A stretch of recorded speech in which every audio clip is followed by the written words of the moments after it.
I can remember being 5 and getting my first Christmas gift from school, a purple and white unicorn. Cynthia Cooper's father didn't allow gifts or celebrations. And when he got home, he immediately threw it in the trash. And I remember being crushed because I didn't understand. Cynthia Cooper's father and mother were Jehovah's Witnesses. Her father was an elder of the faith and strictly enforced all the rules of the religion. No celebration of holidays, birthdays, Christmas. Jesus Christ was simply a prophet, who came to the earth. They don't believe that God is able to talk to you. As a child, Cynthia was independent and curious. She struggled to understand her father's religion. I would ask him questions, and a lot of the questions he wouldn't answer, or he'd get frustrated with me, and his response was, because I said so. I felt very left out at school. I felt very isolated. There was really no outside influence or opportunity to be social outside of the members of the church. Cynthia carried her loneliness, doubts, and questions into her teens. She dreaded the exhausting work required by the religion. The Jehovah's Witnesses believe that you can get your salvation through works.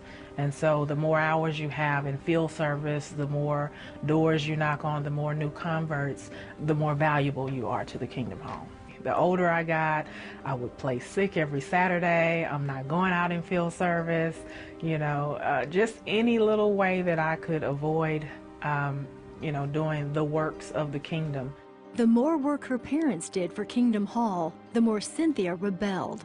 I pushed the envelope more. I went out and I did whatever I thought I was big and bad enough to do. Sneaking out with my boyfriend, going places I had no permission. When Cynthia was 13, her older sister married a man who was not a Jehovah's Witness. Her sister's actions and her parents' reaction finally brought Cynthia to a breaking point with the religion. My parents had literally thrown all of my sister's clothes out on the front lawn because she had gotten married. I just began to think, this is your child. How can you say you love your child and you love God, but you're treating your child this way? I just began to question. It was just something inside of me that just said, this is not the love of God. So I began to search for God. Cynthia secretly prayed to God and asked him to reveal himself.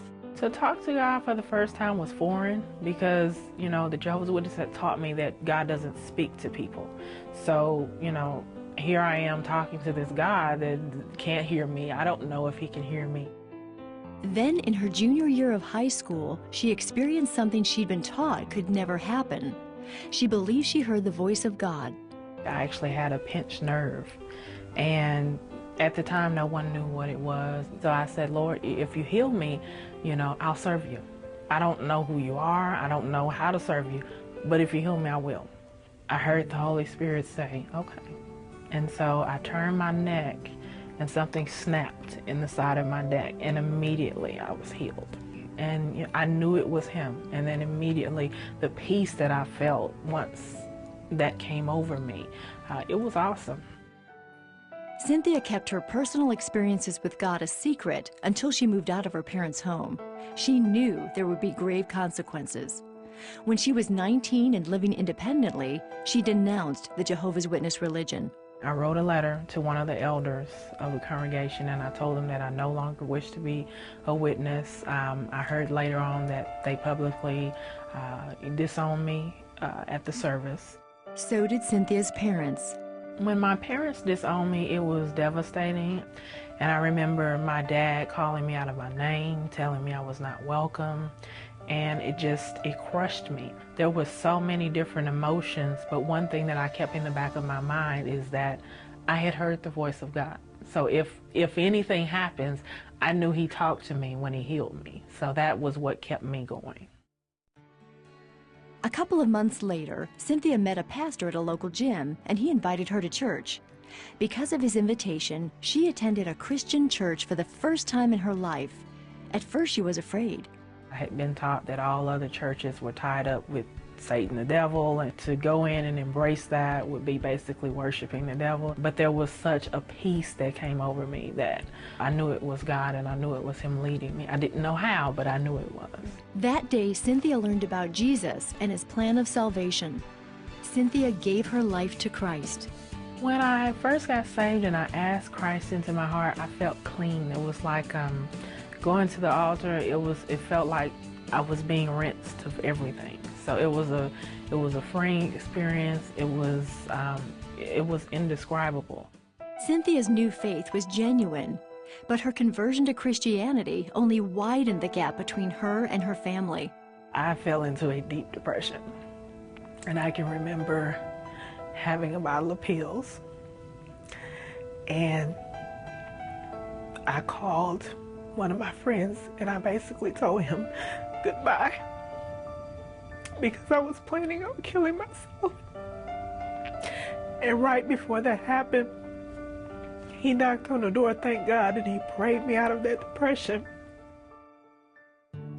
With the support of her church, Cynthia drew on God's strength and encouragement. Her victory over depression came when she started reading the Bible and memorizing scriptures.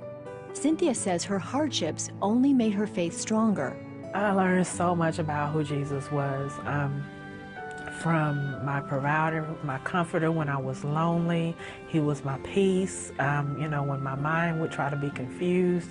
He's been my mother, he's been my father. He's been everything to me. Today, Cynthia is still estranged from her family, but she has forgiven them and prays for them. She shares her life-changing story in her book, The Cost of My Salvation. There's definitely a difference between religion and relationship. I have a relationship with Jesus Christ. I live my life based on the relationship because I want to be pleasing to him. And that's so absent from the rituals that come with religion. There's no comparison. If there's someone today watching and you want Jesus and maybe you were taught that he's just a prophet, I would encourage you today to just invite him into your heart. His blood is more powerful than anything. His spirit is more powerful than anything. So if you really want to seek him and if you diligently seek him, he will find you.